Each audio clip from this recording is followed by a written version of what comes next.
Hello and welcome to another edition of the Snap Podcast, bringing you all the news and views of the NFL from the new home of the Double Doink.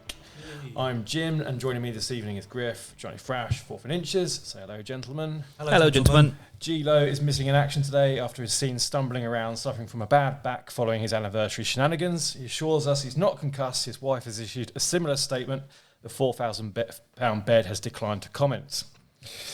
Big week of action, and we're going to start in the most obvious of places, Thursday night football, which saw the Bengals defeat the Dolphins 27-15. Scoreline wasn't the headline, though, after Tua left the game following what looked to be a serious hit to the noggin, left him seizing, and it's a bad look for the Dolphins. It's a bad look for the NFL concussion protocol following his bad back the previous week. I think it's going to lead to some changes very, very soon. It led to some changes already because several players were removed from games immediately this week as soon as they got the hint of a head injury. Yeah. And it looked like there had been some sort of overview taken that if there's anything this week, you get them out of the game, because it could not have been a worse look for a league that has been trying desperately to correct its position on long-term head injuries. Because none of us at this table are doctors. Paul, you're still not a doctor, right? No, I'm still pre-med. Yep, no one here is a doctor. pre-med for fugonomics. That's right. And yet we could all see that Tua was concussed, because I haven't never seen a back injury that makes you look like you have a concussion. That's never been a thing. Absolutely. And again, it goes back to my age-old policy of if 5 men in a pub can diagnose something, then that's what it should be. And we all said, oh, he's got a concussion. Well, the doctor from that game has been fired by the NFL. The non-affiliated. Yeah, non-affiliated. Part of the NFL's new scapegoat policy. So here's the problem. If he's the non-affiliated doctor, but they're claiming that the treatment was carried out properly, why has he been fired? Yeah, that's my question. Those two things do not add up. No, absolutely. I mean, this is literally has cost the NFL billions of dollars. Billions. So it's in their interest to make sure that anything that's got the suspicion or hint of a concussion is dealt with immediately. They haven't done that in this instance. You know, like you say, I'm not going to say it's obvious he had a concussion in that game on the Sunday, but it looked very much like he had a concussion. Like you don't get up, stumble around, look like a drunk with a bad back. I've had bad backs. I've never done that before. You have stumbled around like a drunk, though. I have stumbled around like a drunk. Yes. Just checking. I've had a bad back many times, and that's never happened. One of the best parts of Twitter for me over the last week has been Chris Nowinski. Yeah, he's always pretty good, but he's been raging. Is that the guy who predicted what was going to happen? Yeah. He's the Concussion Legacy Institute. Yeah. Yeah, and just kind of going to they can't play him. Surely they can't play him. I think that, there's also like another story about like he wanted to play, and I get that. I think there was who was the Patriots? I think it was defensive tackle Rob Ninkovich. Yep. He released a statement, almost like from the player's point of view. He said along the lines of, if 54-year-old Tua could talk to 24-year-old Tua, he'd be telling him, "Don't play. It's not worth it. Yes, it's your livelihood, but it's just a game. Miss this game and come back next time." Now, look, we don't know how long he's going to be out for. I think from what I saw, he is going to be out next Sunday. Yes, they've already announced that. 4 weeks I've seen. Yeah, but it needs to be, because if he's going to come back into the game this year, I still think that's a big if. He's seen more fencing than Ronseal this season. He's got to be absolutely tip-top health, and that's not Tua that we know and love, unfortunately.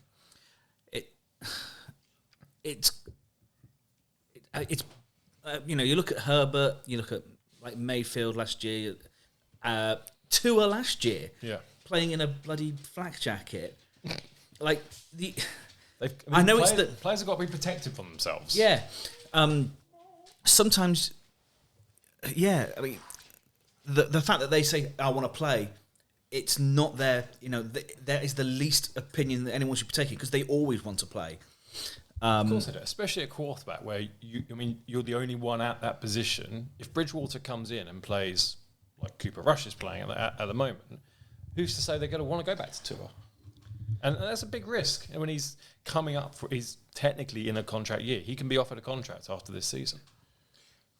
Do you think if they relaxed the rules around practicing to some degree so that backups could get more reps, or maybe allowed squads to have more backup quarterbacks, that we would see some of this issue change? Because part of this is teams don't want the only guy they think that can pilot their offense to be taken off the field. So that's another reason why players feel under pressure. Also, the league don't want any of the 32 best quarterbacks to not be playing each week, because for your every Cooper Rush, you get your Nate Peterman. And the league are definitely on this. Sorry, Nate Peterman is quality entertainment. Okay, then you get, and then add whoever you might think. For me, I'd bring in like instead of like a variation of injured reserve, like a concussion reserve, where they're taken off salary cap for a few weeks, so you could bring in someone. Yeah. Well, it's a bit like a few years ago in the Soccer World Cup, where they said, okay, we used to say you had to have a 22-man squad, but then we were finding people weren't naming enough goalkeepers. Yeah. So it's 22 plus a goalkeeper. You have to have 3 goalkeepers. What they should be doing is saying, here's your 53-man squad. You also have to have another quarterback, and those quarterbacks are allowed with less restrictions some of the practices, so they get more snaps. I don't know exactly how you would make that work, but that is part of the problem, is the league and the teams don't want their starting quarterbacks not playing. Now, with the Dolphins, I would always argue there's a limited drop-off, if any, to Teddy, maybe for 1 week when he hasn't had time to work with the offense. But if he'd had plenty of reps, I would suggest the drop-off is very minimal. I'd probably agree with that. I think the drop-off is bigger than you think, but that's a good backup. Yeah. It's a decent backup. I mean, this has been a season where we've seen the top backups actually get game time before. Oh, we're going to discuss that. Yeah, before the season, Garoppolo and Bridgewater are the 2 most expensive backups, and now they're effectively starters for the next month or so. Anyway, let's talk about the game in itself. Joe Burrow and the Bengals won it 27-15. Mainly because Joe Burrow was protected. Didn't get sacked. Yeah. He got sacked once, which is a vast improvement on the. He had double his average time to throw from the rest of the season in this game. This is us talking about the pre-season, and we've spoken about first team not getting enough reps in pre-season. Yeah. Strangely, when this much improved O-line gets time to play, they start to get good. And this is because teams don't play their starters in pre-season because they're too valuable. Also, I agree with your point earlier. They don't have enough practice time anymore. No. Coaches have been crying out. Every time they go to do a new CBA, the practice time gets whittled down and whittled down and whittled down. Which I get, but at the same time, you're then endangering quarterbacks and other players because they're not able to. Well, they're not. To be fair, but they're not match fit. No. And I think we've seen that through the first few weeks of the season, where there's been so many comebacks because defenses just aren't match fit. Or you're the Ravens. Or you're the Ravens, yeah. No.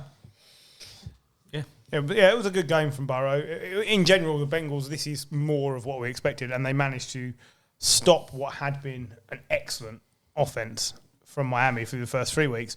It wasn't all just on Tua going missing. They actually basically stymied everything you want to do. I don't know what Tyreek's final stats were. Tyreek had a decent game. 10 receptions, 160 yards, but no touchdowns. And then who else? There wasn't a lot else going on. It's a big drop-off then. Just Trent Sherfield only had 4 receptions, 55 yards, and then Jalen Waddle and Mike Gesicki each had 2. And the running game for the Dolphins? Running game, Raheem Mostert had 15 carries for 69 yards, which is decent enough. But, nice.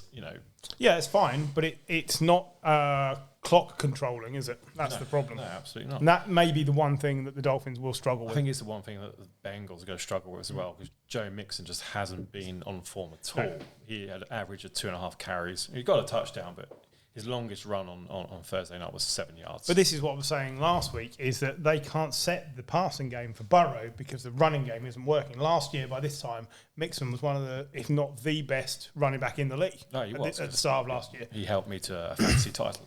He was awesome. But the Bengals will get better over time, and this is right. I still think the Bengals will comfortably make the playoffs. I think one other call out, T. Higgins. I mean, there's so much focus on Jamar Chase, but the top 3 receivers in that team, T. Higgins, Jamar Chase, and Tyler Boyd, are all good. If you're double teaming Jamar Chase, that leaves T. Higgins open, who has the potential to be a number 1 on the Giants, for example. Oh yeah, T. Higgins is a first-round pick, played with Lawrence at Clemson, is a hell of a receiver. Second-round pick. Oh, I thought he was first round. Keep second round. Was he very early second? Yeah. I will check that out. But either way, he's a very good player. I think, the the Bengals O-line is only going to get better, and that's going to make the Bengals better, because if you look on their roster as a whole, outside of tight end, where they could really do a Jelani Woods, they're a fantastic team on paper. Is the Miami Dolphins... Sorry, it was the 33rd overall pick. So. First and second round. First and second round. Oh, I'll take that then. Yeah. Is the Dolphins' defensive line that great? Like, is it that much of a test for a offensive line in a bit of a rebuild? I think it was not good the week like Christian before. Wilkins is decent. But He's insane. Jaden Phillips, yes. yes, I love him. He's very funny. Jaden Phillips is a good player. They drafted him last year. They've added to that team as well. I think, yes, it's probably not the strength of the team, but I wouldn't say it's crap. I know it's not crap, but it's not the best. It's not the biggest test for this Bengals. Let's see how they go week to week. Absolutely. Right, staying in chronological order, we saw the international series kick off with the Vikings recording a 28-25 win over the Saints in London. The game had more or less everything: a fake punt, fourth down conversion, impressive wide receiver play from Jefferson and Olave, long field goals made. We saw Andy Dalton. We saw a double doink for the Saints, which denied them a tie. Overall, a great advert for the international series. It's maybe the best international series game that's been played in London. It was brilliant. Yeah. It was great fun. Best one I can remember. Considering the quarterbacks were Kirk Cousins and Andy Dalton, which... They played out a tie in London about 6 years ago different for teams. the Bengals and what were the Redskins. Terrible game. Yeah. Yeah, I mean, actually, Andy Dalton looked every bit as good as Jameis. I don't think there's much between them at the moment. I mean, he had a fumble, but he didn't throw an interception, which is a vast improvement. I think the offense functioned with Andy Dalton as well as it has with Jameis, if not better. So you're saying Andy Dalton was an average level quarterback? I do feel exactly it. I do feel for Dalton in a way because he had a year at Dallas where actually he was a decent in the 4 games he played for the Cowboys, he was good. But he was in an absolute bonkers Dallas team. Like Dallas turned up to 12. Like the no defense, everything. And last year was at the Bears, and that's where quarterbacks go to die. So like, not unfair. It's funny because it's true. I'm assuming they let him go because his hair clashed with the kit. I assume they let him go because he probably just looked really sad. Like I'm behind this piece of shit. Yeah. And he played fine. He was fine. Actually, he probably isn't as explosive as Jameis, but he's safer. I think it's I flip a coin. I think there's a running theme this week of not average quarterbacks, just slightly above average quarterbacks who aren't going to win the game for you, but aren't going to lose the game for you. And I think Andy Dalton falls into that category where he's going to get 1 or 2 touchdowns each week. He's going to throw maybe 1 interception a week, but more often than not, maybe none. And he's going to get 2 to 250 yards. I mean, as well, like I put Garoppolo, I put Tannehill in that kind of company of quarterbacks. Which, all right, yeah, fine. You know what you've got. If you've got a good team around them, you could be a winning team. And I think the Saints are a good team. Even without Thomas, like you've got Olave. Yeah, I like Callaway. I think he's sort of underused. I think there's one of his catches was absolutely stunning this weekend. There's a player there. Got Jarvis Landry. See, they also didn't have Kamara this week. Yeah. Latavius Murray actually stepped up and really showed that he's still a worthwhile starter. That's why he's at the Broncos now. He's gone to the Broncos now. Was he? Yeah, he's gone to the Broncos to replace. Of course. Yeah. Well, that's a mistake. But assuming then that Kamara will be back, you can't at all tell that I've been suffering with a migraine all day and have read nothing until I'm sitting here doing it now. Not at all. All right. Okay. Well, I could have done with Mark Ingram stepping up this weekend. Is all I'm saying. But yeah, he wasn't great. No, that's because he's Mark Ingram. Dalvin Cook was all right. He was playing with an injured shoulder. He's now wearing that shoulder brace, which he should have been wearing last week. Why would you let him play? Mattison is 90% of Dalvin Cook, 90% of the time. Can I just say, I think you're the first person that's just said Mattison and not Alexander Mattison. Yeah, you listen to every single commentator, and they can't just say Mattison. Yeah. Is there another Mattison? They have to say Alexander no. Mattison. Yes, it's the sausage manufacturer from Britain. Oh. You didn't want to confuse the fans.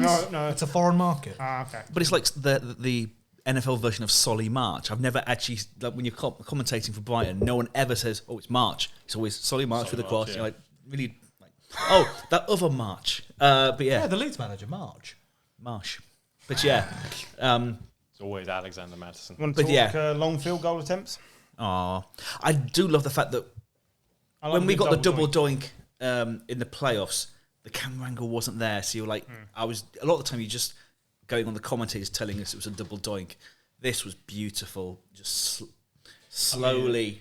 Boink. A gust of wind at the right moment. Boink. Yeah. That ball is going over. But hadn't Lutz just made a field goal from the same distance? It was a slightly shorter. I think the double doink was 64 yards, and the one he made was 62 yards. Yeah, it was. So he was at the limit of his range. But he had plenty of leg. It was just an inch to the left. It was really. We've all been there. The small distances are what breaks teams. But yeah, as I say, it's a great advert for the game. Hopefully, some of the other games in London will be near as good, but I doubt it. It was 1 yard longer. The double doink was 1 yard longer than the field goal he just hit. 1 yard. Yeah. I think it also just reinforces the case of how bloody good Justin Jefferson is. Yeah. He disappeared for 2 weeks. But he's still one of the best receivers in the league. He's top 3 in the league. Comfortably.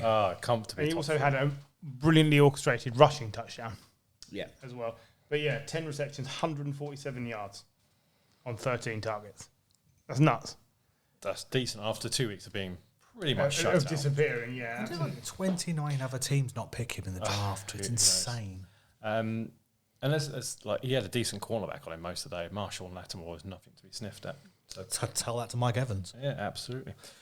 No sniffing, just punches. Right, on to one of the shitters of the week, just so we can get out of the way. The Cardinals are 2-2 after win over the Panthers. Both quarterbacks are bad. Neither had a running game. McCaffrey did well in the receiving game, but it's a race between two head coaches who are going to be looking for jobs sooner rather than later. And I don't really want to talk about this game. It's all well and good to say both quarterbacks are bad. I don't like Kyler Murray, but my word, Baker Mayfield currently is ranked behind John and Paul in the quarterback standings. This guy has had more passes batted down at the line than Kyler Murray, who's 4 foot shorter. It's mental. Like, they just know that if you get in his face, he's not going to throw accurately. And I believe I saw this week, like I say, the brain's a bit foggy, but even on the plays when he wasn't under pressure, he completed less than half of his passes. How is that a thing in 2022 in the NFL? How do you manage that? Like, right now, the best quarterback on the roster might be PJ Walker. You might well be right. Because at least he takes off and runs. Yeah, but if you can put shiny new hubcaps on a piece of shit car, it's still a piece of shit car, isn't it? I would still put shiny new hubcaps on it there. Do you remember when John had a leatherette steering wheel? Yeah, But that's how I see Mayfield. The only reason you think PJ Walker's any good is because he hasn't played. Yes. As soon as he gets out there in a Matt Rule offense. What is a Matt Rule offense? Shit. Really rubbish. Because we've had, this is his third year. To McCaffrey, very. He's successful in the college game, and that's why he's been given his chance in Carolina. But, he sacked his offensive coordinator in the middle of last season. We've not seen a big step up. If anything, it's been a step backwards, because at least last year they started the year, with a good number of wins. This year, they're 1-3. They've got the 49ers next week. Oh, God. I don't know what to do with Carolina anymore, because I look at their roster, I see good players. The coaching is not good. It doesn't mesh. It doesn't mesh. It's terrible. And it's not much difference on the other side of the ball as well with the Arizona Cardinals. At least their defense is pretty woeful. But I think Kyler Murray without a script is better than Kyler Murray with a script. This is what I said the other week. The only reason everyone was praising you is because he suddenly had to go full Kyler and run around and win a game. But if he's trying to follow directions and actually constructively lead a team up and down the field, he can't do it. So you're saying let Kyler cook? I'm saying just if you think that he's the reason you're going to win, don't bother trying to teach him the game. Because is the game just shit? The game plan. If the game plan is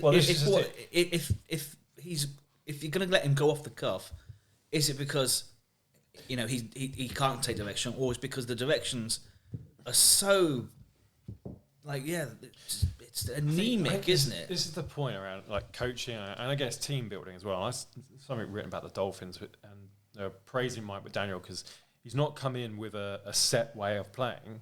He's come in and gone, right, what have I got on the roster, and how do I adapt a game plan to get the most out of these players? And it just feels like Cliff Clinkernuts. Cleef. Whatever his name is. Dingleberries. Yeah.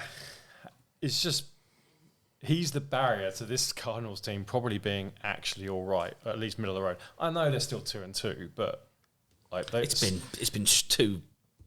I mean, they've beaten the Panthers, who are shocking, and they've beaten the Raiders, who are now 1-3.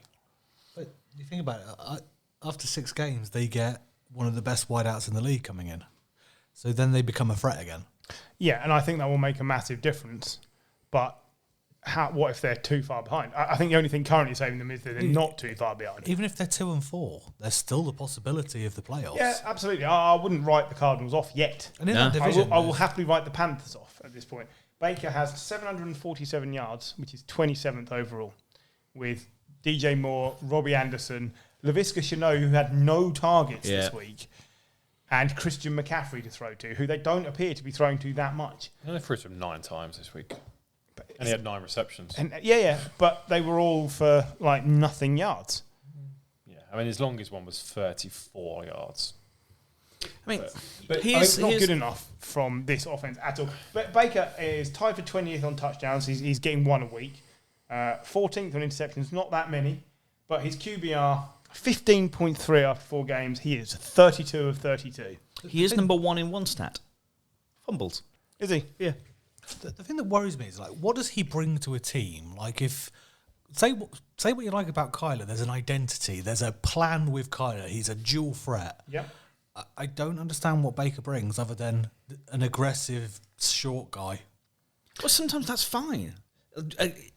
He is an aggressive short guy who effectively... Brilliant. Summary there, John. Well done. But, like, if you can get him a game plan that works, as the Browns did for 2 years... Yep. So he's fine. You have to build the game plan around his limitations, and then he's a good quarterback. But just asking him to come in and rescue a bad team is never going to work. No, you need a plan, and Matt Rule has proven. Since 2018, his QBR at the end of each season was 51, 54, 65, 40 last year when we know he was injured. And like I say, this year he's playing at 15.3 on the season. But the thing, we've mentioned that you're asking him to come in and rescue a shit team. That is a shit team. Would the team have been better? Thinking about the quarterbacks who, I guess, moved during the offseason, would the team be better with Matt Ryan or Carson Wentz or even Jimmy Garoppolo? I reckon you could put Patrick Mahomes in this team and they'd ask him, "No, what you need to do, I'm going to turn you into a pocket passer. Just sit there and I want to, like, 4-yard dump-offs to McCaffrey." It's the most anemic football I've seen in years. They are not in Chicago. Watch. They are the hardest watch going this season by a mile, by an absolute mile. Like watching the Bears and the Texans is funny. Watching the Panthers is just sad. It's really sad. Yeah. Which of these coaches is fired first? Rule. I think it's Rule. I think it's Rule. Right. I think so by rule of thumb, he's out. Yeah. Related Cardinals news. They've just waived Andy Isabella. Who's done nothing, even though he was supposed to be 2 brilliant. years. Yeah. And another aggressive short pass. I tell you what, there are at least 1 or 2 teams at this table here who could really use another wide receiver. Yep. Yes. Right, moving on. Cooper Rush continues to impress with the Cowboys, who defeated the Commanders 25-10 in Dallas. Carson Wentz looks back to his usual form after an encouraging start to the season, whilst the Cowboys are flourishing under Rush. Are the Cowboys staff more comfortable with Rush than they are with Prescott? If so, why? Because, all right, they might not be electric, but they're efficient and they're winning games, which was always a bit of a question mark. I suspect the answer here is partly in that when they've got Dak, they're expected to be explosive and dynamic. And when they've got Cooper Rush, they're expected to be conservative. And this playing staff is conservative by nature. Mike McCarthy is a fairly conservative play caller, and it suits what he wants to do. Kellen Moore is probably balancing that out slightly and putting in just enough plays that have got some go to them, but I think it actually suits the coaching staff better. Like, he is the first one ever to win his first 4 starts for the Cowboys. No quarterback has ever done that. But he's also the proof of consistency because he's been the backup there for a long time. 3 years? Yeah, and for 3 years he's been watching the game. Yeah, absolutely. I can't argue with that. Quarterbacks were understanding the scheme probably better than anyone. It helps he's coming to a team with a great defence, and they've got CeeDee Lamb, they've got Gallup back, and they have what you think about Elliott and Pollard. At least as a 1-2 punch, it's doing all right. It moves the ball. Elliott was actually more effective, I believe, this week in the passing game. Yeah, and so it probably helps that you have a slightly more conservative quarterback, and it's annoying because I thought the Cowboys would toilet. Doomed, yeah. To be fair, both running backs were more effective in the passing game. Pollard did nothing in the run game. Did he have 9 yards or something? He had 0.8 yards. Not even on average. He had 6 yards in total. 0.8 yards on average. Carson Wentz, 25 for 42, 170 yards, 1 touchdown, 2 interceptions. That's the Carson Wentz we know and love. You cannot rely on him. It's just you can't do it. He will have his agent can. He will have 3 more games this season where we go, "Ooh, Carson Wentz was good," and the rest of the time he's just going to be average or rubbish. Yeah, because that is the Carson Wentz experience. They've elevated Brian Robinson from injured reserve shot. So, Antonio Gibson, 13 carries for 49 yards, which is just a little bit under where you want him to be. But he's going to have a bit of help now with Brian Robinson in the backfield. Yeah, do we think Brian Robinson might actually take over as the lead rushing back? No. Possibly. I don't think they have much confidence in Gibson. No, I don't think they do either. And I think, yet last year he was amazing. Yeah, so. Why would you elevate a rookie so quickly after getting shot if you weren't desperate for him to play? Yeah, because they need to do anything they can to take the pressure off Wentz. It's not going to work. I did see a great video of a bloke at one of those fantasy drafts where they do it like with a draft board and they do it in purpose rather than on a thing. They do it, and a thing being a computer. Yeah, rather than on a computer, they do it in person on a draft board. Yeah. It looks real awesome. I'd love to do it. Can we do that next year? Yeah, I'd love to do it. Never going to happen, boys. No. Because we've got to be all in one place for it. But someone put it out to one of the guys. He goes, "Wait a minute. So 2 of your drafts are banned for 16 games. Obviously, he's picked Watson and Ridley. Hopkins. No, Hopkins. And he goes, and your running back's just been shot in the ass." I'd love to see. Whatever. That's some griff. Hopefully he comes in and he does, because it's a great story if he does. I hope he does as well because I picked him up in fantasy in a couple of leagues. So. CeeDee Lamb really has taken over at wide receiver on the offensive team, which he should have done earlier in the season. But he made a great one-handed catch this week. He's taking balls out the air with one hand, almost as good as he's taking phones out of his girlfriend's hand on draft night. But this is really encouraging for the Cowboys because this is what they needed him to do. Yeah, there was a bit of pressure on him this season. I think it helps with the Noah Brown who stepped up in place Michael of Gallup being back. Michael Gallup being back. Touchdown on his return, by the way. Yeah. And now not all the focus is on CeeDee Lamb as the only the only receiving threat. It's going to give him more space in the game to be able to do something, which is it's good for Dallas. And all Cooper Rush has to do is get the ball to him.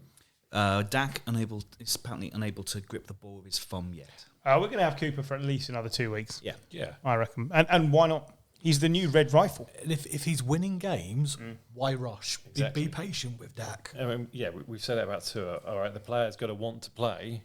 Someone needs to be sensible. He's not. Dak's now got a history of injuries. I know they're not related, but he's got a history of injuries. Yeah. Make sure he's 100%. You've invested $40 million a year in him. Make sure he's fit to play. Rams this week for the Cowboys. So yeah, definitely don't be playing him. Right, the Detroit Lions are an offensive juggernaut.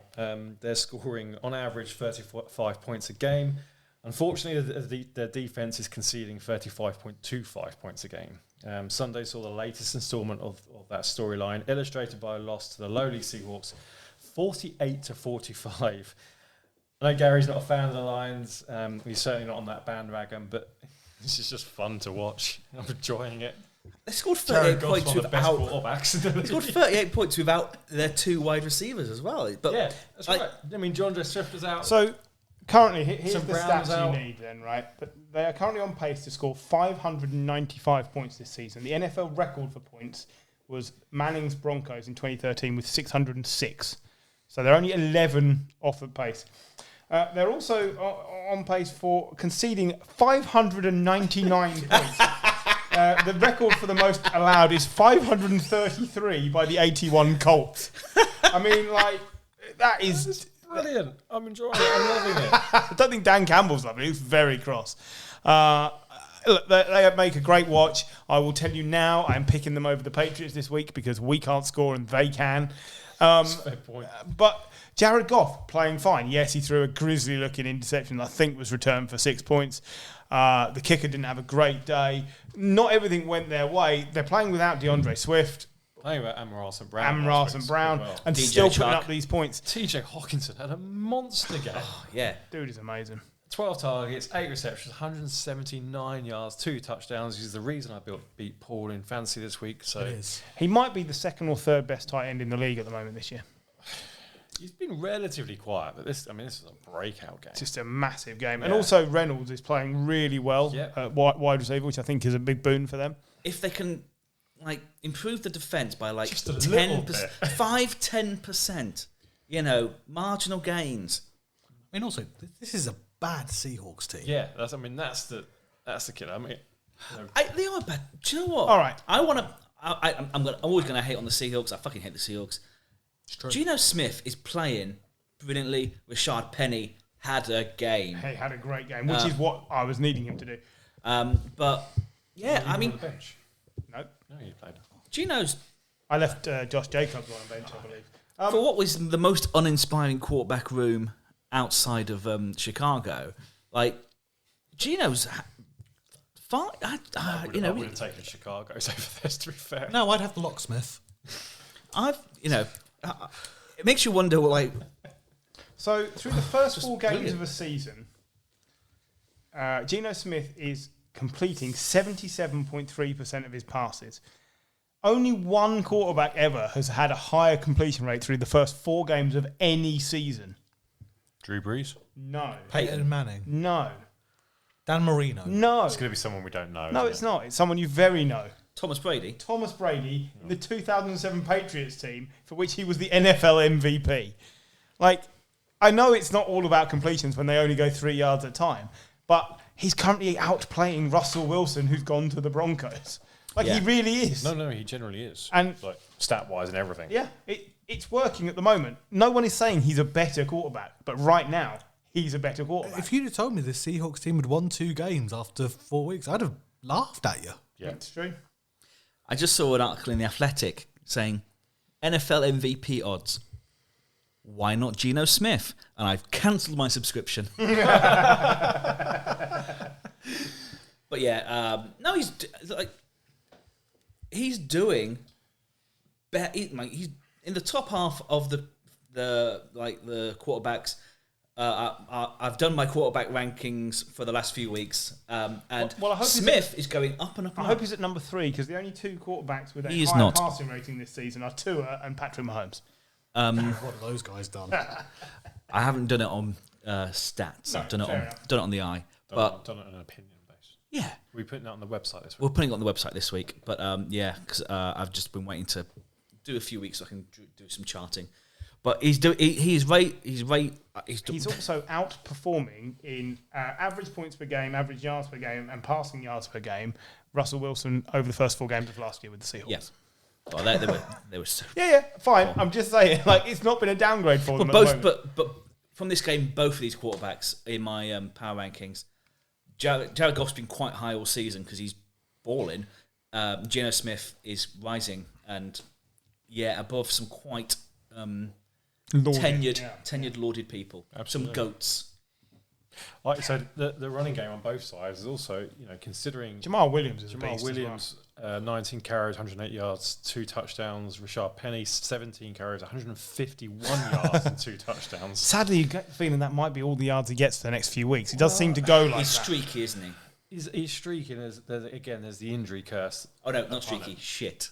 Well, you can get streaky shit. He ended last season on a high. Last 4 games of the season, he Yeah. was the best running back in the I league. just think he's lazy because, like, we might release you. Fine, I'll rush for 100 yards. Yeah, fine, I'll do it. I mean, he's on a 1-year prove-it deal. He's proving it at the moment because Kenneth Walker the third isn't setting the world alight. It won't make Kenneth our Walker, sweet. right? Yeah, That's the one. it won't make our sweetest play of the week, but Jamal Williams' touchdown run Yeah. was just a beautiful piece of power running. Just great to see. Right, so despite a litany of injuries, the Chargers remain in contention with a 34-24 win over the lowly Texans. Herbert seems to be over his injury woes, throwing 340 yards, 2 touchdowns. Said at the start of the season, there's nothing I've seen which has proved anything different. The Texans are just a bad football team. Is there any glimmer of hope? The only one I can see is Dameon Pierce does actually look to be worth the hype. Davis Mills is an okay quarterback.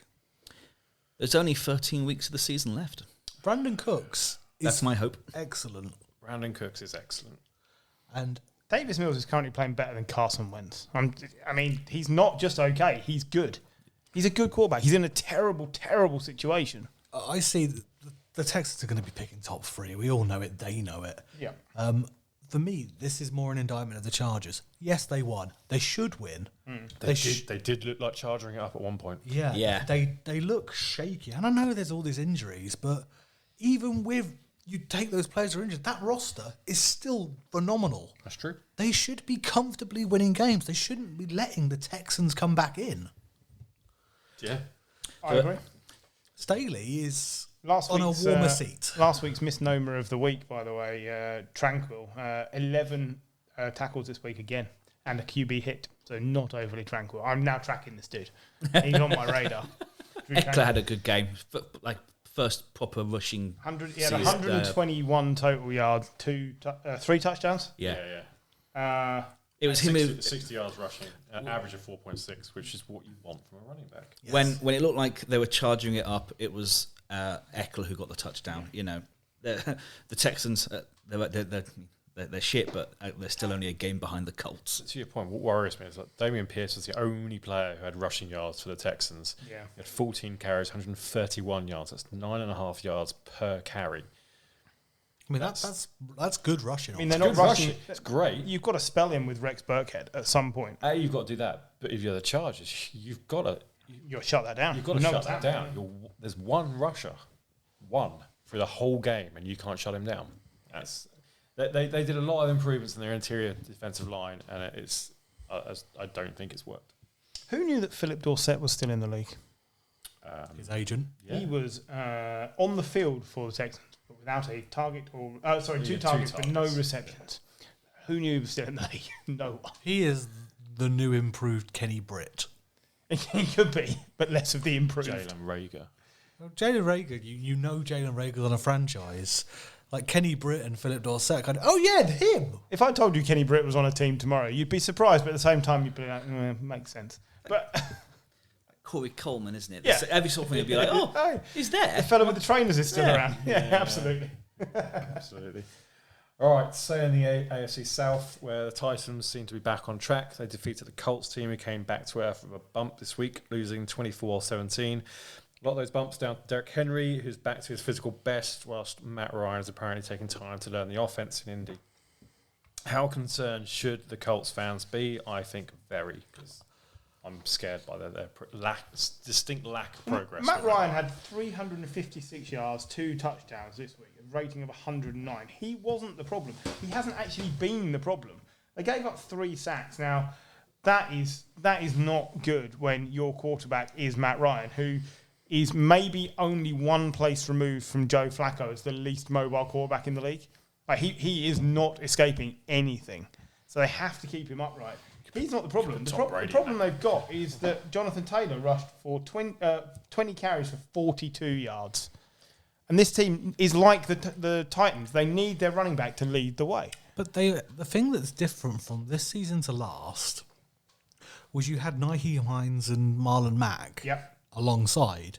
It's Jonathan Taylor or Jonathan Taylor. Well, yeah, because Mack went to the Texans. Max with the 49ers. The 49ers, and it's doing Jack. No, it didn't do much. And Naeem Hines 1 carry for 0 yards. So they just... I'd be very worried if I was the Colts. I agree with you, because there's no spark in this team. Matt Ryan is a good quarterback, but a 39-year-old or whatever he is, Matt Ryan ain't going to be the spark to get you to the playoffs. Not on his own, no. Especially when your lead receiver gets 3 receptions for 31 yards on the day. I mean, the Colts had a good defense. I know 2 of their key players are only just back in Shaquille Leonard and DeForest Buckner. Still have to check myself when I say his name. But there were other parts around those 2 players just aren't performing. I call him DeForest Buckner as well. Yeah. For the Tetons, Traylon Burks out with what they believe is turf toe. Yes. So that's not great after 4 games as a pro, is it? It's hardly the ideal start. It's a good job they got Robert Woods there. It is a good job they got Robert Woods there with his 4 catches for 30 yards and a touchdown. And Chigoziem Okonkwo. Bless you. Yeah. Who had 3 receptions. Say that again without reading off the page? Chigoziem Okonkwo. Reading it off the page. Yeah, absolutely. Traylon Burks' pick seems cursed, doesn't it? It does, doesn't it? I mean, why not just pay AJ Brown? Maybe he didn't want to be there. But at least they're doing something. The Colts haven't. I'm constantly down on the Colts wideout room, but there's nothing there. There's no. All right, Pittman. I'm glad Gary isn't here, so he can tell me that Michael Pittman's good. He's not. There is no wide receiver in this team that would be the spark. Are you suggesting it's a team full of number 2 receivers with no number 1s? If Gary was here, he'd tell me that can't be a thing. I'd suggest that this is a team that doesn't have a plan. Well, I'd suggest Frank Reich's on his way out, but if you want to keep making suggestions, we'll do that. This is the end of the 3-year Reich. Does seem that way. He does. He's had a lot of time there, and it's not working. Yeah, you're right. It's not working. The Titans' main weakness is you can run on them, and if Jonathan Taylor is not getting any yards, now he's doubtful for this weekend's game. Then what have the Colts fucking got? Because it's nothing. It's a horrible line. Fair point. The fact that the division is so bad is keeping the Colts in with a shout. Yeah. Probably until week 12, but they will be one of the worst teams you'll ever see make the playoffs if they get in. They will get annihilated. I just do not see them making the playoffs. No. I think the Jaguars have got a better chance. Absolutely. Couldn't agree more. Yeah. Right, let's round off the first half. Let's go to New York, where the Giants are surprising no one anymore by beating the Bears 20 points to 12 in a game where both quarterbacks made Andy Dalton look good. Still, though, the Giants are now 3-1. No one can argue with that, and many would like to be that. So what's the secret sauce for Big Blue? Is it just coaching, or have they just played a really bad series of teams? Yes. It's good coaching. I think it is good coaching. I think it's both. I think it's good coaching and shit teams we've played. But it's confidence. There seems to be a confidence in the Giants that hasn't been there for 10 years. You can only beat the teams that are in front of you.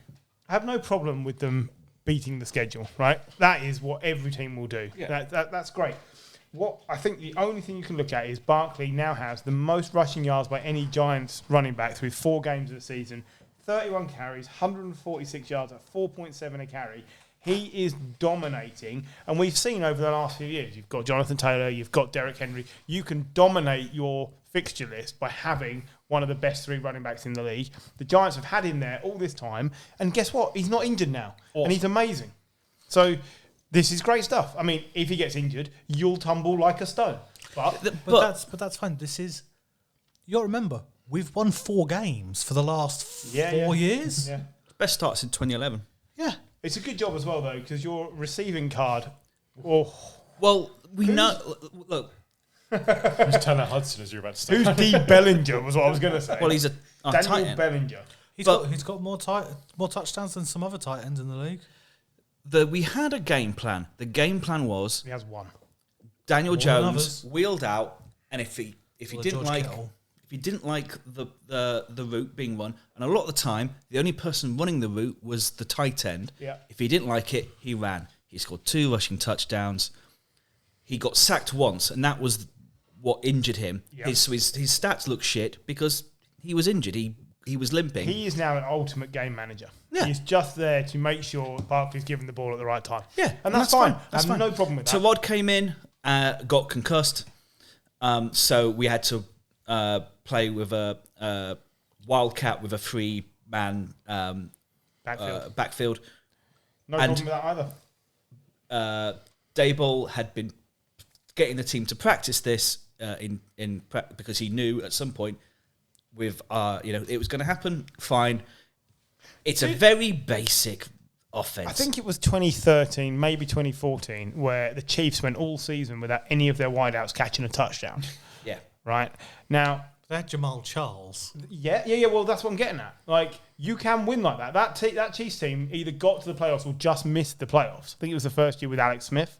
I think they just missed. So I think they just missed the playoffs. Well, if the Giants do that, you'd be delighted. I mean, I know you'd want to make the playoffs, but if I said you were going to win 9 or 10 games and just miss the playoffs, you'd be like, yeah, I'll take that. If you told us we were going to win 5 games.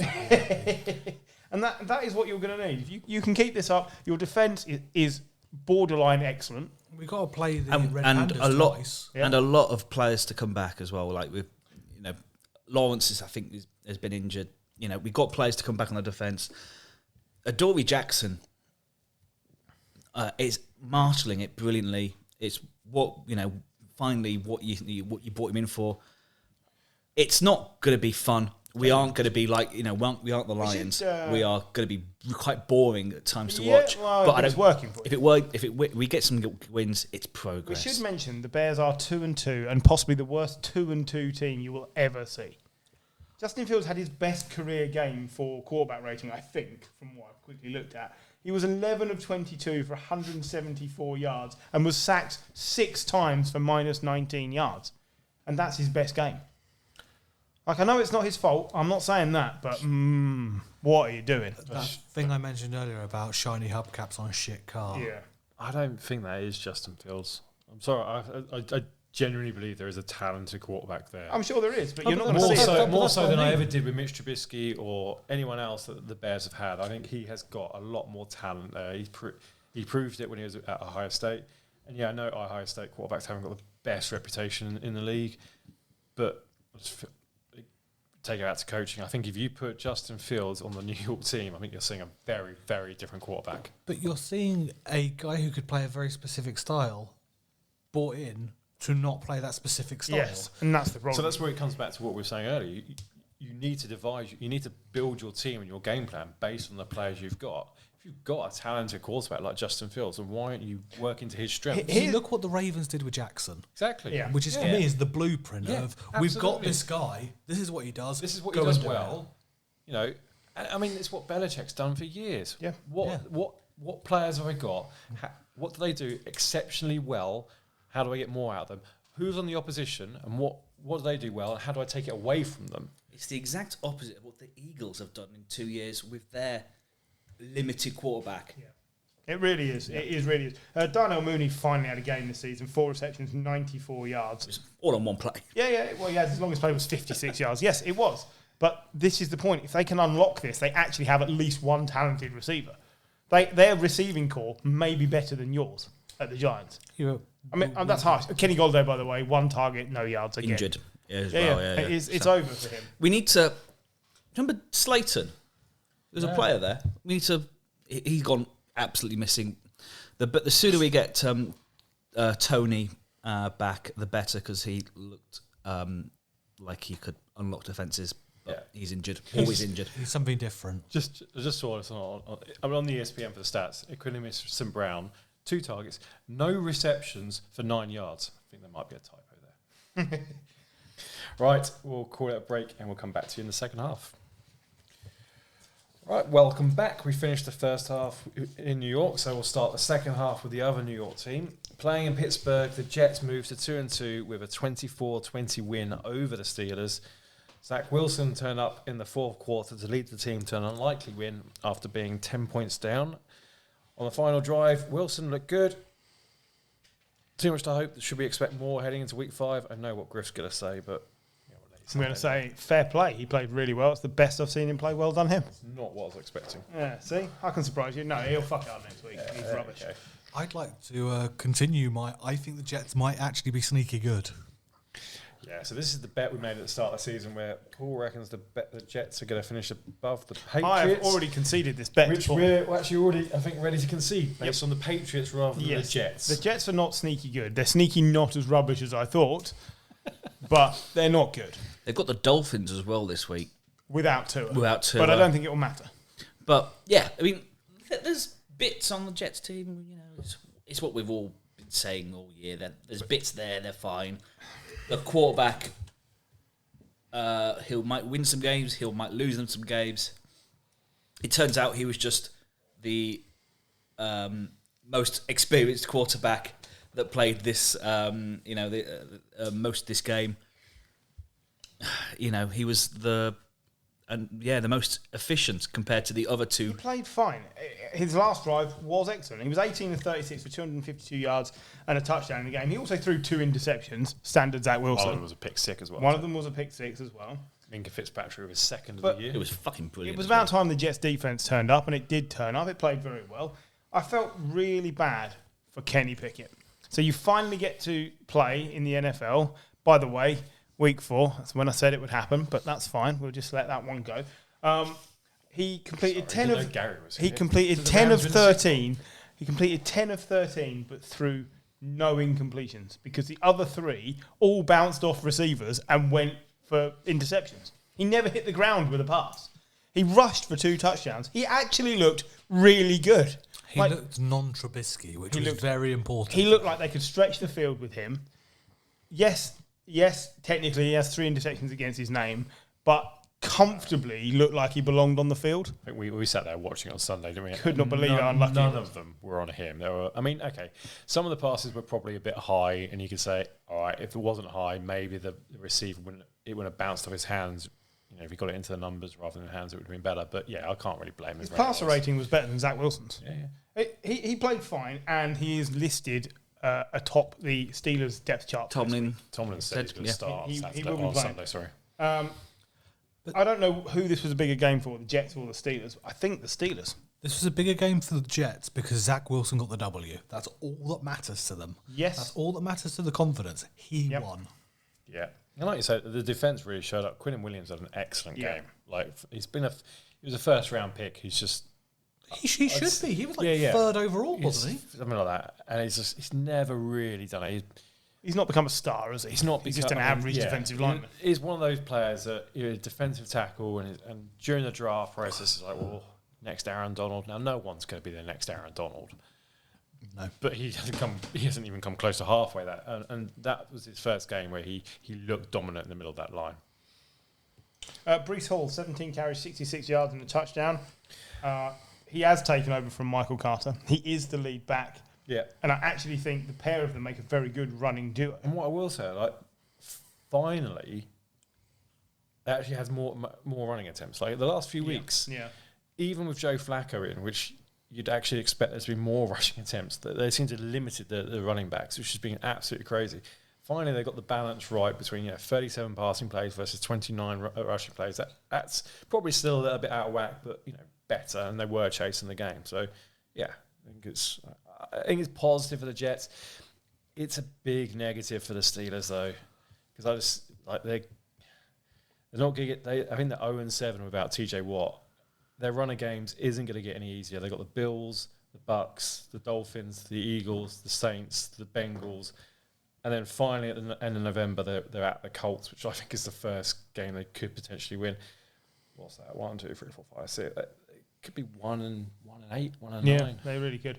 And at the end of the game, you had Cam Hayward on the floor. You had Minka Fitzpatrick holding his leg.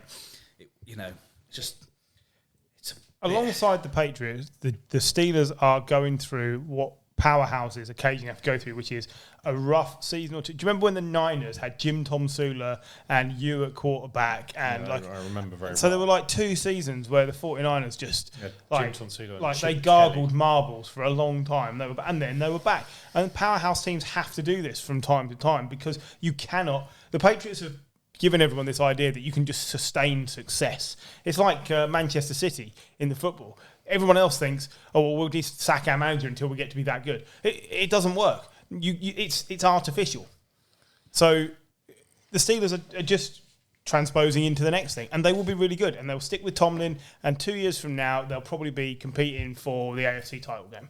Because I think Pickett is going to be really good. If Pickett is good, there's not actually much else to fix on that team. Just injuries. Bar the offensive line. The offensive line, yeah. Because, they've got a great defense. They've got great wide receivers. They've even got, I think, in Pat Frymouth, they've got a good tight end. They've got a good running back. Just the offensive line. So invest as much as you can in the offseason into that offensive line. They could very quickly become a very good team. While you're bigging up Zach Wilson as well, we should point out he caught a Philly special touchdown from Braxton Berrios. Yep, did. And then claimed after the game that he has the best hands on the team. It was a 2-yard reception. Yeah, that's the biggest thing of this season so far in the off-season. I just really like the guy. Yeah, that's fair enough. Is that because he fucks old women? He does what he wants. Yeah. Top shagger. Great. Right. Another matchup of the AFC East versus AFC North. Saw the Bills travel to Baltimore and claim a hard-fought 23-20 win. Bills have been criticised for not being able to win close matches, but they managed the game superbly despite a rocky start and came out victorious. Both quarterbacks struggled in tough weather conditions, but there really wasn't much between these two teams, which where coaching news plays its biggest part.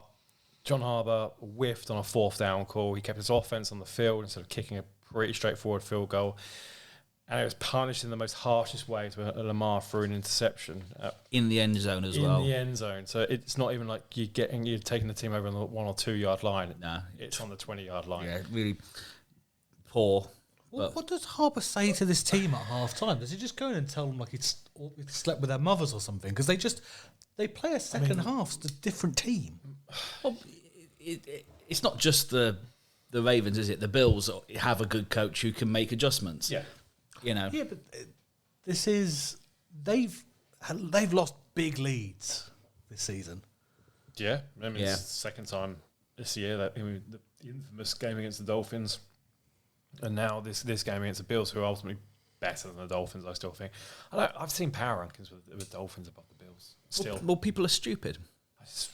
Anyway, still a lack of rushing game with the Bills. I mean, they were chasing this game. Josh Allen was the lead rusher, 11 carries for 70 yards. That'll be their downfall. Yeah, absolutely. On the flip side, Lamar Jackson was the lead rusher for the Ravens. So but that's what they're designed for. That's different. Yeah. It's a different thing. This was the most 17 points, the most points that Josh Allen has recovered from to win a game. Yeah, it was like a big hurdle for them. It's huge psychologically for them. I think so. Damaging to the Ravens as well, because they've got the same record as the Bears. Because they've got the same record as the Bears, and really, the Ravens are good enough that they should be 4-0 and absolutely stomping this division that they're in. They should be, and they're not, and it could bite them really hard. I really like John Harbaugh, and every year I think John Harbaugh's safe, and you never contemplate him going anywhere, and rightly so. And this won't be the season where he does, but it's a little bit. Feels like the message is getting old. A bit stale. So it's either coaching turnover or player turnover. And what he needs is to get the Lamar situation sorted, get Lamar on side. Because a bit like Belichick always needed Brady, I think Harbaugh needs Lamar as a connection. And maybe that's not quite lined up at the moment. Because Paul's right, they just disappear in the second half. They go into a shell, and it's not just the offense. We're talking about Lamar a lot, but the defense, the Ravens' defense has been solid for years and years and years. It is not a good defense. It looks like you could score on it. Absolutely, every play. That's the thing. They just don't look good at all. So something is wrong. Marcus Peters was back. He was kicking off again. I imagine someone had to make sure that they'd stapled his socks on, and but. He was kicking off at John Harbaugh. Yeah, he was really. He was not happy with the decision not to kick the field goal. And you can't blame him. I mean, taking into account where they were in the game, the amount of time left, but also like the weather conditions were awful. Lamar Jackson hadn't had a great game. No. Kick the field goal. You've got Justin Tucker. You've got the probably the best field goal kicker you've got ever seen. Hall of Famer kicker. Yeah. Like he's not going to miss from in that distance. In that weather, he had already hit a 51-yard field goal, which is absolutely incredible. Like that's a guaranteed 3 points, and then it shows he hasn't got confidence in his defense because he's got confidence in his defense. He goes 23-20 up, and he turns it over the ball to the defense and goes, "Stop him." Yeah, he didn't. He thought he needed that touchdown because he thought the Bills would be able to win, would be able to match that. What a great weekend it's been for the Bengals. It's true. Yeah. It's absolutely true. And this is what I mean. The Ravens should be 4-0. The Steelers probably should be at least 2-2, if not 3-1, really, with competent quarterback play or better quarterback play. And the Browns... Who cares? I mean, who cares? But as they've actually lost 2 games really late, so they could also be better off. The Browns are top of the AFC's North at the moment. Yeah. It's funny, like, as well, the Ravens and the Steelers, you'd think, like rabid home support. Neither of them have won. They're 0-4 together at home. Wow. Which normally you get home field advantage. Yeah, but especially those, you're right. The host team. Especially those 2 teams. No one likes going to Heinz Field or Acrisure Park or whatever it's called now. Acrisure Park. Fucking bullshit. But yeah, come on. I agree. I don't. I worry about the Ravens. I worry about the Ravens. I think they'll be fine. They've got Harbaugh. Both, the Ravens and the Steelers shouldn't be any sort of discontent. They've got the 2 best coaches in the league. Pretty much. They will recover. Right, another weather-affected game, courtesy of Hurricane Ian. Hurricane Ian. I know. Ian. No, it's wrong. Anyway, saw the Eagles continue their unbeaten run with a 29-20 win over the Jaguars. Running game's biggest difference with the Eagles chewing up the yards whilst their impressive defensive line kept Robinson and Etienne at bay for only 61 yards between them. I said it on Sunday to you guys. I've said it before. Jalen Hurts is starting to win me over. But it's about their line play, both offensive and defensive line. Starting to win me over. Slower to turn than the Titanic is this man. Slower to turn than the Tory party. He is currently a top 3 quarterback in the league. Yes, he is. He is number 2 on my quarterback power rankings. My one watch out. Yeah. We were saying the same about Kyler Murray this time last year. I wasn't. Just like point that out. Can't stand the man. No, okay, maybe not you. No. In general, he was favourite for MVP. He was favourite for MVP at this point last. So yeah, if he can carry it on, amazing. His pass, I said it last week, I've said it weeks before, his passing has improved dramatically. He has... the Eagles are such a deep squad that if they lose players, they'll be able to sustain, whereas Kyler was always just 2 or 3 injuries away from the whole team just falling apart. I just think, think about 2 of the players they brought in free agency, Hassan Reddick, more or less a throwaway pass rusher. He got 2 sacks in this game. James Bradbury left the Giants because they fucked up their cap situation. He had another good game. He's been instrumental in that backfield. Interception this week. Yeah. It's unlike the Eagles. It's good team management. Nick Sirianni is doing a great job. Like you say, they do look unbeatable. It does worry me because it's the Eagles. I just feel like they are the only unbeaten team, aren't they? Yeah. Miles Sanders, 27 carries, 134 yards and 2 touchdowns at 5 yards a carry. That's not like him. No, but this is what this team needs. 2 years ago, he was brilliant. Then last year, turd. And this is what they need. Kenneth Gaines, okay, 5 carries, 19 yards and a touchdown. Kenneth Gaines better. He did. yeah. But the point is they're not relying on Jalen Hurts to run. He does run. He does take off. He had 16 carries, but it's not on him. Touchdown. Yeah, it's not on him to do it. That touchdown. I mean, it was a physical run. Yeah. He's fun to watch. It's always like little Cam-esque. I think this is the difference with the Eagles this season. If you look at some of the other teams we've spoken about, other teams wouldn't have won this game. No. Ground it out. I mean, they had a horrible start. 14-0 down, weren't they? Yeah. They spotted the Jags' points. So this could easily have been a shutout if they'd have just turned up in the first quarter. Yeah. It really good. Trevor Lawrence didn't really do anything. 11 of 23, 174 yards. He had 2 touchdowns, but like I say, they're both off short fields. Through the intersection, was sacked 4 times. That's fine. Last week, really good. This week, somewhere in the middle. It's fine. This Eagles team are really good. This is not the yardstick for Trevor Lawrence. Absolutely. But the running game wasn't good enough because when you've got Trevor Lawrence at the moment, you need more than 60 yards between Etienne and Robinson. Yeah. That was the other thing that they've had in the games where they've looked better is they've had a running game. These two are really good. We often talk about the best 1-2 punches in the league. These two are comfortably in the top 8 for me. Yeah. I think they're really, really good. They're a top 8 duo of running backs that a lot of teams would improve themselves by having, and they have to help Trevor Lawrence because last year is a scar on him, so he's effectively a rookie. I think, this year, for the Jaguars, again, to your point, forget this game, move on, because no one's expecting too much out of the Jaguars this year following what happened last year. If they get to 7-8 wins, that's a great season. A great season. I'm quite confident they will, given how they've been playing. They play the Texans this weekend, so that takes them back above 500. Absolutely. And for the Eagles, it's nice to beat Pedersen. Yeah, get another off season under the Jaguars and bring in a couple more good players. Suddenly you've got a really good team there. Yeah, definitely.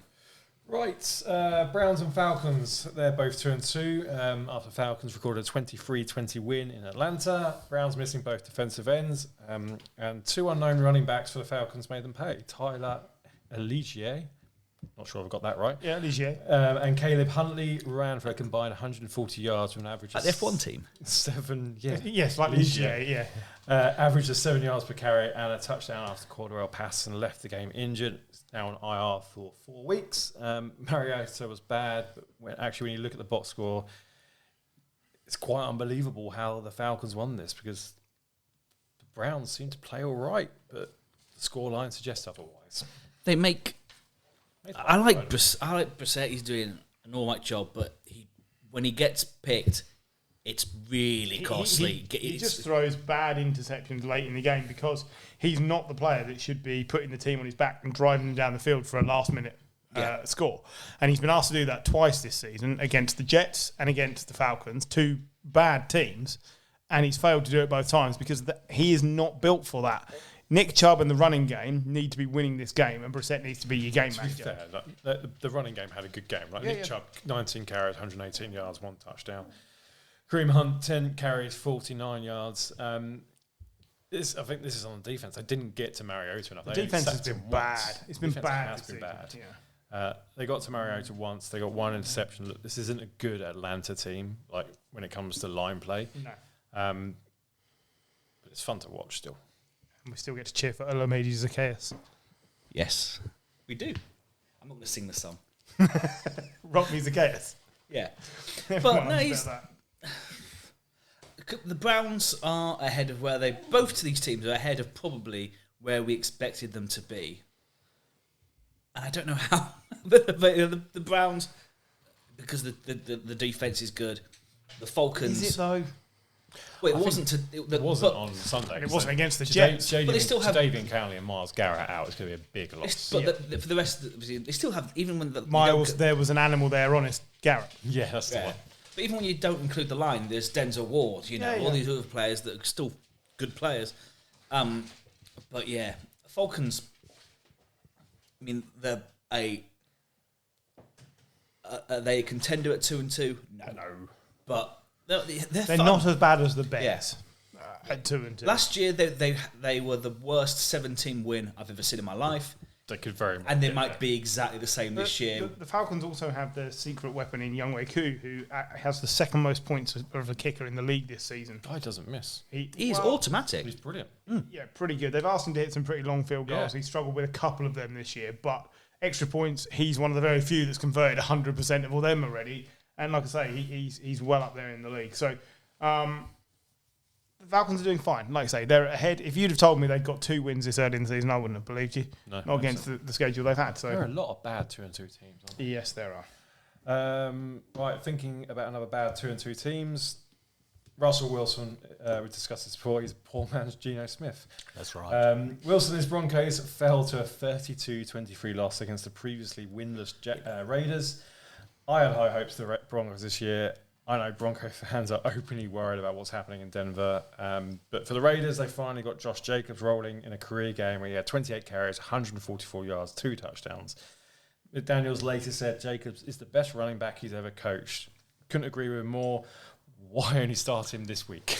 I don't think it's just that. I think it's that the McDaniels playbook is not an easy one to learn, and maybe he was behind the 8 ball and picking it up. But if this is what you've unlocked when he's got it going, then it should then take the pressure off Derek Carr. It should allow less coverage for Renfro and Adams, because Jacobs is absolutely crucial to making sure the Raiders are a functional offense. And without him, they look really bad. Big part of why Devontae Adams was so good in Green Bay was because of Aaron Jones and that running game. Yeah.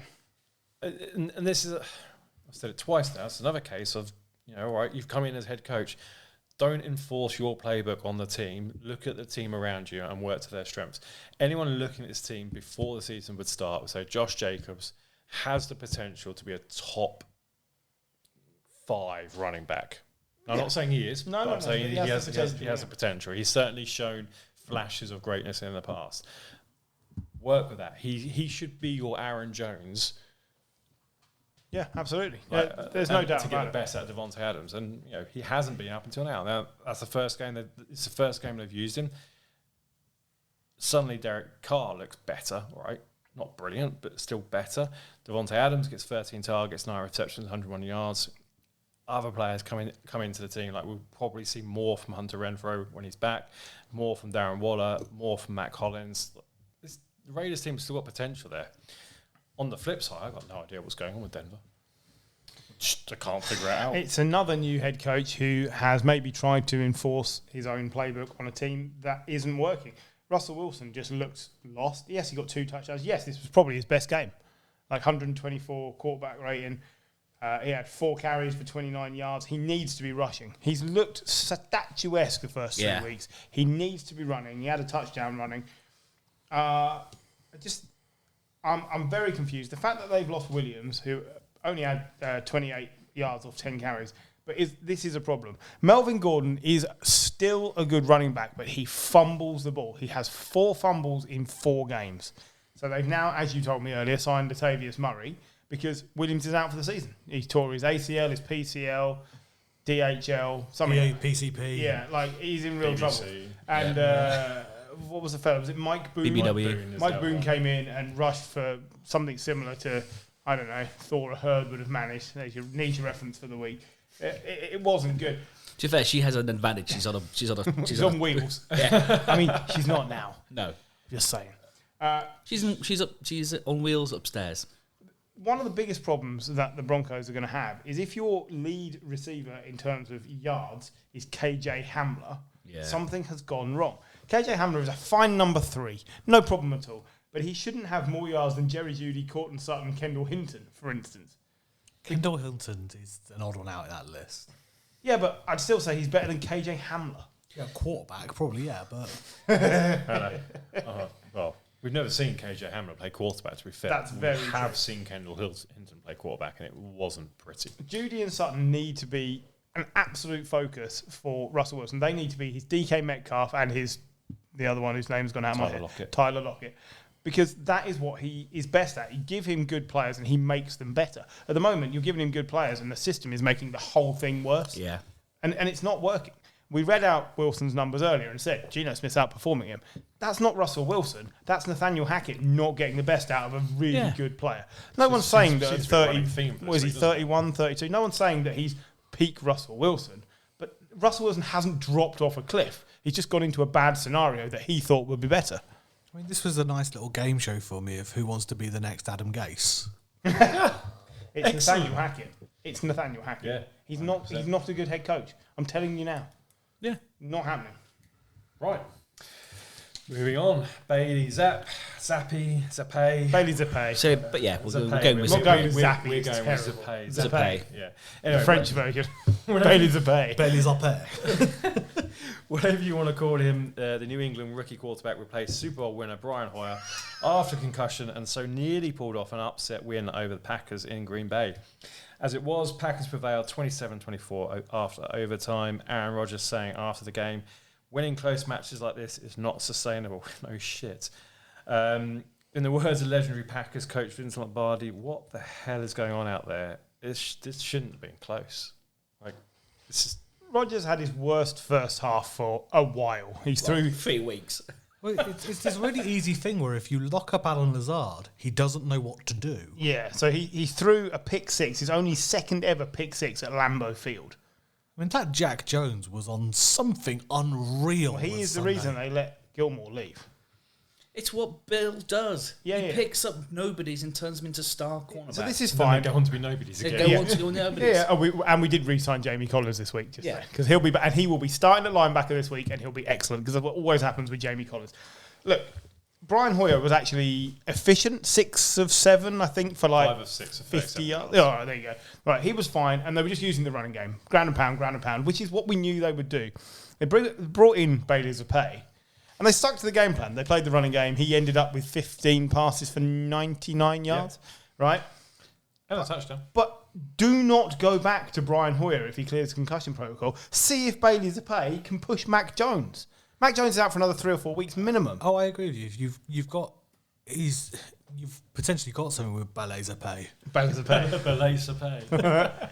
Well, he might not be any good, and once people have got film on him, he might be rubbish. Because the one thing I will say is he was slow on every single throw. Like, he was looking for massive separation, like more separation than I have with my ex-wife. He was looking for separation you could drive a JCB through. I don't think there's more than that. There isn't more separation than that. That's what he was looking for, and that's going to have to change. But I read somewhere that he took 8 snaps with the first team in training the whole of last week.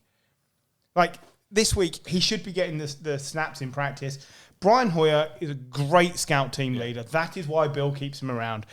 He shouldn't be starting games in 2022, even to the point where, what's his name? Matt LaFleur, in his pre-game interview, said, well, if you look at Hoyer's game footage from 2014, he was a decent starter. And you're like, that's 8 years ago. That's when he got 7 wins out of a Browns team. To your point, you don't learn anything by keeping Brian Hoyer in there. Got to go with Zappe. Find out what you've got with your kid. If we'd have been playing any team other than the Packers, the Bills, and the Chiefs, I think we'd have won. Because they didn't know what to do, and the ground game was absolutely destroying them. We just dominated the clock. When he got the ball, he sort of veered out right. Yeah. Some of the balls to begin with were really In the low. ground, weren't they? But practice, that will get better. Of course. And it bodes well for the Giants this week, if that's the case, because that's all our quarterbacks do. They just veer out. Yeah, that's true. Look, you can't take it away from Green Bay. They have recovered from their bad start to the season. But like you said, this should never have been an overtime game against a very beaten-up second-string Patriots team. Rodgers just doesn't look comfortable throwing to people he doesn't know. Yeah. He wants to throw to Randall Cobb and preferably Devontae Adams. That's what he wants to do. And once, because the pick 6 was a throw to Romeo Doubs. Yeah.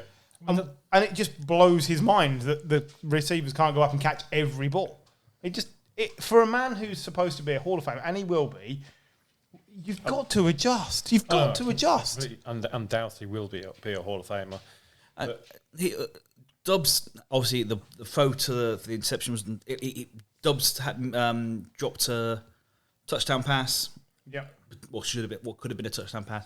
Like, you'd just imagine... It always cuts to Rodgers, and he just looks absolutely furious under his helmet and shit hair. I don't get to talk about that. I mean, I can, so I'm going to say it. Just mate, you're over 40, or you're nearly 40. Just don't have a Grealish. I will say, how many times have you ever seen a New England team punt for 314 yards? I don't think I've ever seen that before. Classic New England special teams play. Yeah. Absolutely. Right. But it's fine. We've saved the best 2 games to last, I think. Starting on Sunday, we're in Imperious. Paddy Mahomes got revenge in Tampa. Patrick, yeah.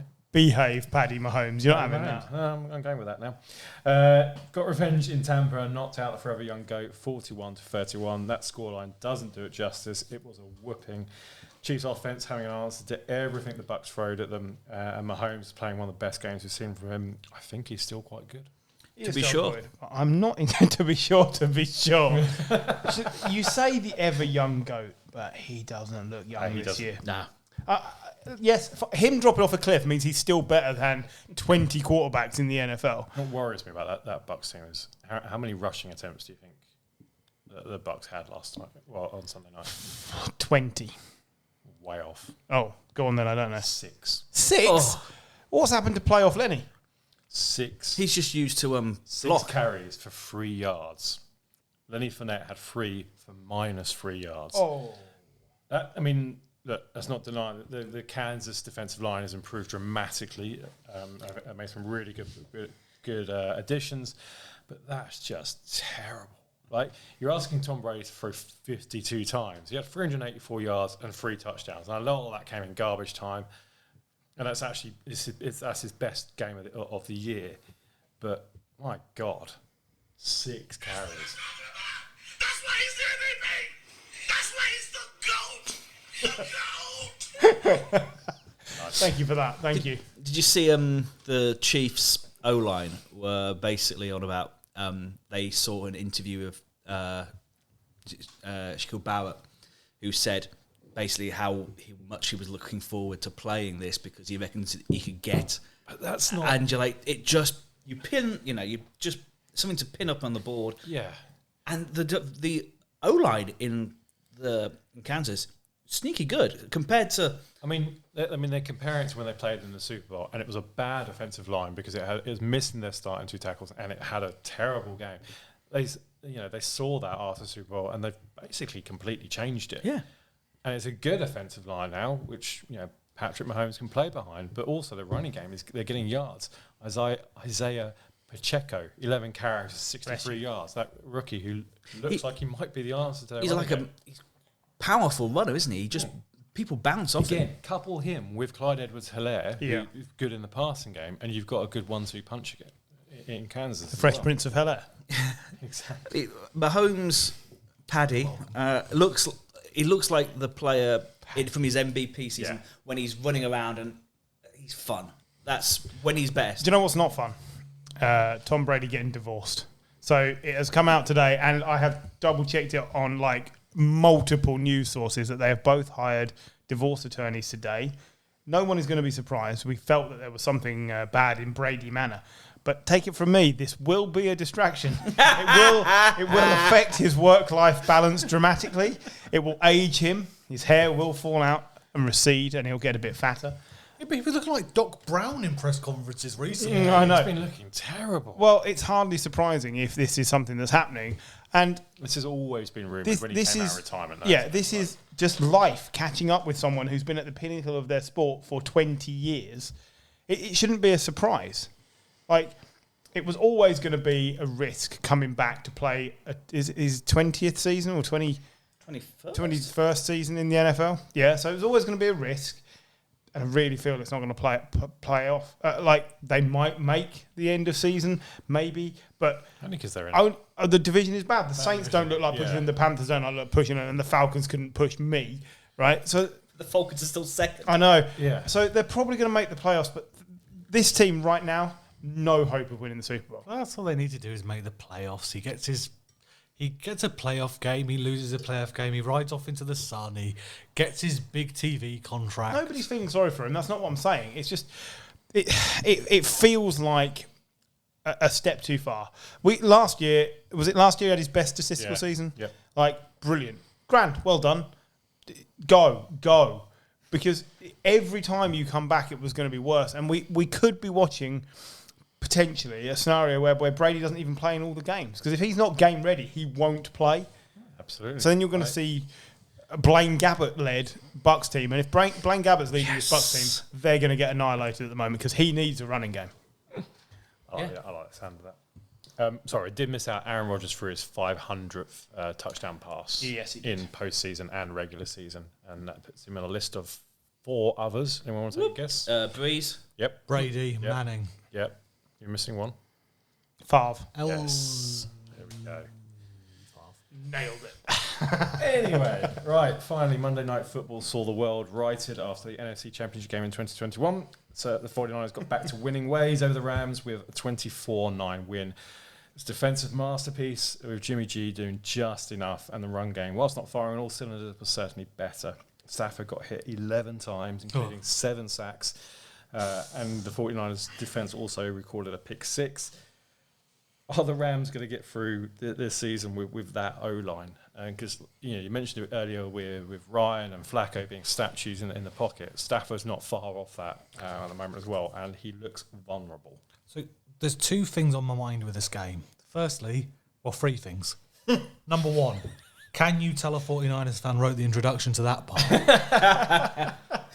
Number 2, you always beat the Rams in the season. 7 times in a row in regular season. Yeah, so there's no, you can't say there's a trend coming from that yet. The third point for me is that you have to watch them very closely over the next few weeks, because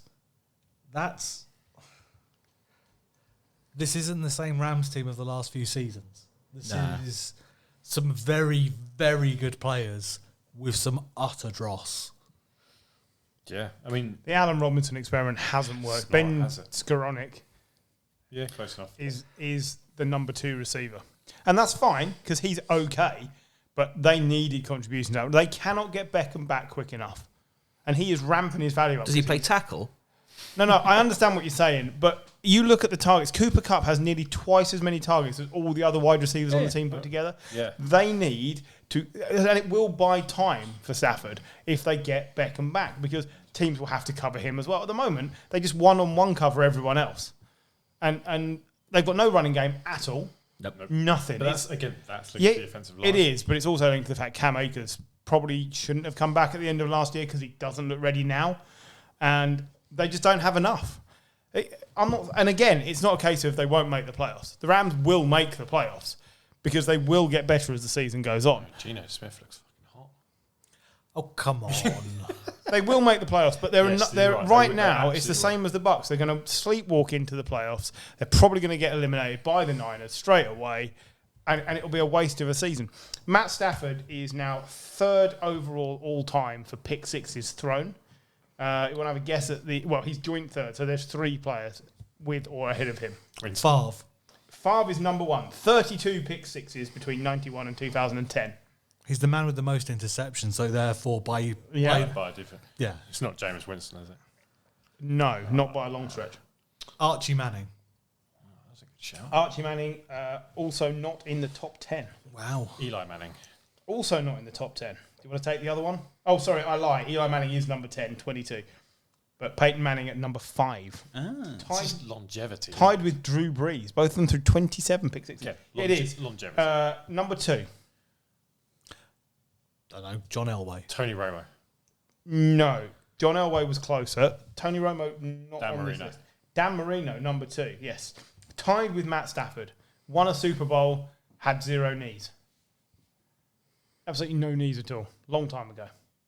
No knees. Had no knees. His knees were so bad, he made John look like a sporting professional runner. Joe Namath. Cool. Number 3 overall. Actually threw more interceptions in his career than touchdowns, Joe Namath. So then... Fucking fraud, isn't he? Stafford, Breeze, Peyton, 2 of our favourite overhyped, underachieving quarterbacks at 7 and 8. You've Ryan got Fitzpatrick. No. Paul's got a dog that's actual name is named after one. Oh, of them. Phil Rivers. Philip Rivers at number 7. And along... Big Ben? No, not Big Ben. No. Played all the time that Big Ben was playing. Famously tried to retire rather than keep playing for a team. Brett Favre. No, Carson Palmer. Oh, yeah. Through 23. And finally, before we get to Eli, at number 9, also with 23, played forever. Like forever. Sounds like a gangster. Testaverde. Vinny Testaverde, absolutely. But my favourite on this list, who the fuck is Norm Snead? Anyone? Well, he's dad. Could well be. Who was active for the 49ers. Back to the 49ers. 49ers, I mean, Debo was back, wasn't he? Yeah. It'd be nice if they could get Kittle moving in the pass game, because I don't know if he's being used as a blocker or something, but he's not a factor. A massive part of the 49ers offensive game last night was eliminating Aaron Donald for the game. He had 1 QB hit, which was on a blocked assignment. Missed assignment. Yeah, look, I mean, you could see in Garoppolo's eyes the fear. Everything was based on where he was on the line, and they switched it around, and you saw Kittle in motion, you saw the other tight end in motion, you saw Kyle Juszczyk in motion, just to throw it off. The one time that they ran through the middle to throw a touchdown was when Aaron Donald wasn't on the field. Yeah. Again, good coaching. But the defense, Man, that defense. Do you want to? It's amazing. It's incredible. I mean, I can't even pronounce his word. Ward, the cornerback, has come in and made that cornerback room so You much can't better. pronounce Jimmy. No. Charvet. You really can't, can you? I can't get Somebody start Jim up. Charvet. You make Ward. No, Ward, yeah. Yeah. No, I know. I'm willing to wait. I can be here all night. Go on. Javarius, there we go. It really wasn't that difficult, was it? Javarius Ward. Ward. It's late night. He's come in and completely changed it. Talanoa Hufanga. Yeah. Got that one. Oh, yeah, nailed it, absolutely. You have to nail down the furniture. It started floating. He is playing at a Pro Bowl level at safety. Yeah. I mean, there's obviously all the 49ers hype because of his hair and his heritage is, he's the new Troy Polamalu. Training with Troy Polamalu, by the way. Exactly. But, that's a long shot. But he looks good. Yeah. For the Rams, the schedule, you say that, they're easily going to make playoffs. So, next game, Cowboys. I'd take, if today I'm taking the Cowboys. I take the Cowboys. That defensive line against that offensive line, Micah Parsons is going to have a... Taking the Cowboys. Panthers. Easy. 49ers again. Loss. Bucks. I think the Rams have beat the Bucks today. Cardinals. I think the Rams have beat the Cardinals. Saints. I think the Rams have beat the Saints. So I think the what's Saints... that make them 4-0? I think the Saints defense... line, Yeah, but you're so far into the season then that things will have changed. They just lost to the Vikings. Come on. Yeah, I don't think the Saints Chiefs, are great. They could be sort of around 500. Yeah, they could have a bad run. They must get back towards the end of the season. Jim has masterfully negotiated all the way through this without mentioning how good Jimmy Garoppolo was. He was fine. Yeah, he wasn't asked to do that much. But so I was thinking, is he now the same as peak Alex Smith? Is he the ultimate game manager? Yes. Not peak Alex Smith. He's not a game manager. No? He does what he's asked to do. I think that's where he fits. I think that's absolutely where he fits. fits. Cooper Rush, don't turn the ball over. Yeah. Play with the running game, and you've got a good defense. So where I was going with that is, I think the whole offensive staff on the Niners have realised, do you know what, we're so much more comfortable running this with Jimmy G. And that isn't. I'm not back to slating Trey Lance. What I'm saying is they've gone, this is so much easier. We'll just go with this. It's easy. Debo is playing like Debo. Everything's working. It's the connection between Jimmy and Debo that's working. The connection between Kittle will come back. But it's almost like the opposite of the Lions in terms of, God, if you put the Lions offense with that 49ers defense, that team would probably not lose. Yeah. But they don't have to. The 49ers don't have to score 30, 40 points every week. They have to score 20, 25 points. And at the moment, this 49ers defense is keeping teams under 20 points. When we did our pre-season previews, right, I said that by week 4 you would see Kenny Pickett. Christ, We've seen George Pickens as well. We have He had Kenny another 100-yard Pickett, game. Teddy Bridgewater, Jimmy Garoppolo, and one other backup all start games by week 4, and I absolutely am going to have nailed that. What's the podcast email account? The Snap UK at outlook.com. If anybody would like to sponsor Griff Shits on the Rookie, please get in touch. Oh, Joe Flacco was the other one that I said was going to have started. Because this is how the league is now, but also because it was quite predictable. It just was. It was going to happen. I think the next up, I may have had Trevor Siemian getting in games ahead of Justin Fields. That is not going to happen. Did I have Tyrod to start by week 4? Not by week 4, but I think I said he may start more games than Daniel Jones Week this season. 6, you had him start. Did I? Well, there you go. Well, that's still possible. He It's could be your starting quarterback this He will week. not be playing this week. After that, Maybe not. The head injury. Maybe. But Jones apparently does want to play. Of course he does. Well, of course. Only got one leg.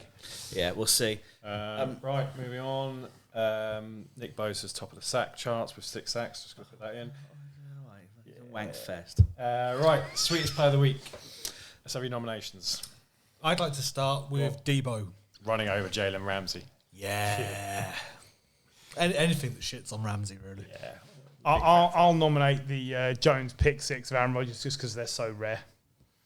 I would like to do the Fitzpatrick pick 6 because the walking on a tightrope at the end was so cool. Yeah. But I really just enjoyed Paddy Mahomes. Shouldn't be allowed just because of that. The Paul, you missed this pre-game this evening, that these two had already decided what the sweetest play was before we sat down. The throw to... The play to Clyde Edwards-Helaire is the spin, the rush out. His hair. He's obviously he's seeing the game like through the Matrix at times. He's cooler than everyone else in the field. I just think it was fun as fuck. I'm going to agree with John. I loved watching Devo run over Jalen, but that play by Mahomes was just amazing. Well, next time I won't pick the 49ers to get consensus. Sod it. If there was a breakout player of the week, I'd like to pick that Patriots defender, because it was like I'd never heard of him, and suddenly I was like, "Fucking hell, he's brilliant, absolutely brilliant." Yeah, like you said at the time, standard Patriots. Yeah. Right. So Paddy Mahomes wins Sweetest Player of the Week, brought to you by Toot Sweets. Cleveland frown, Paul.